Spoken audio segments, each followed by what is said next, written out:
Haleluya, haleluya. Imbuto n'ijambo ry'Imana, umuvye nawe ni Kristo. Umwemera wese azoramba myaka yose. Haleluya. Mu mugambwe no mu gihugu no kwisungiza izo mpanuro, kuko uburongozi bwose burondera gutunganiriza no gukingira abo bujejwe. Murongorane urukundo n'ubwira ababizigiye bakabatora mu nzego zitandukanye,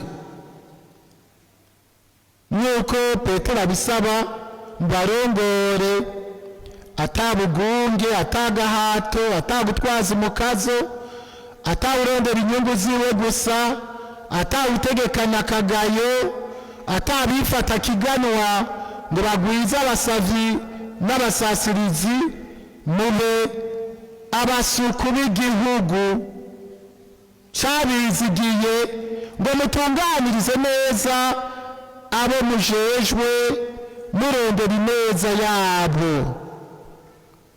Murabizi umwerivu rukuru ugakwira igihugu, mubere akarorero abo mushinzwe. Ubwakabinyegeranye ni mwebwe murongoye igihugu mu bisata na vyose bigize ubuzima bwacu, ari mu ntwaro, ari mu bintu bitandukanye,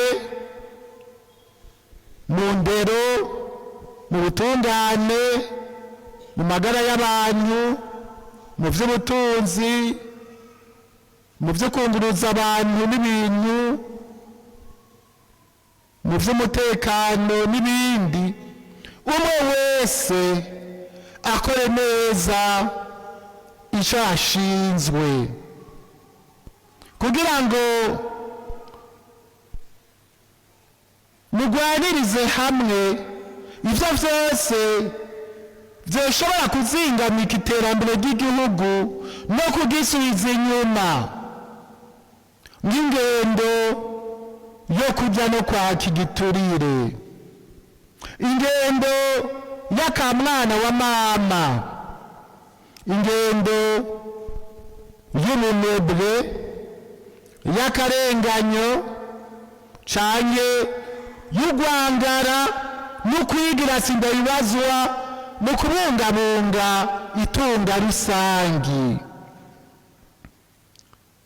Hari wagize ati igihugu ntigikena, gikeneshwa n'abagiteje imbere. Inyungu zaco bazakazigira inyungu zabo n'ababo.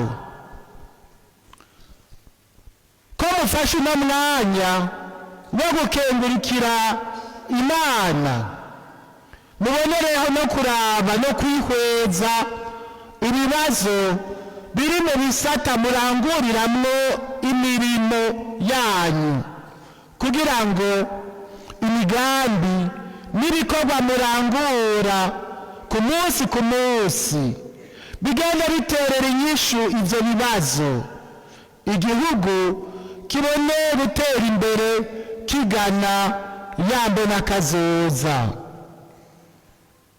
Nk'abakristo mubere akarorero abo mujejwe mu kwaba muharanira ineza y'igihugu n'iteka ryacu, ngo umurundi wese abeho mu mahoro, mu butungane no mu mwidegemvyo.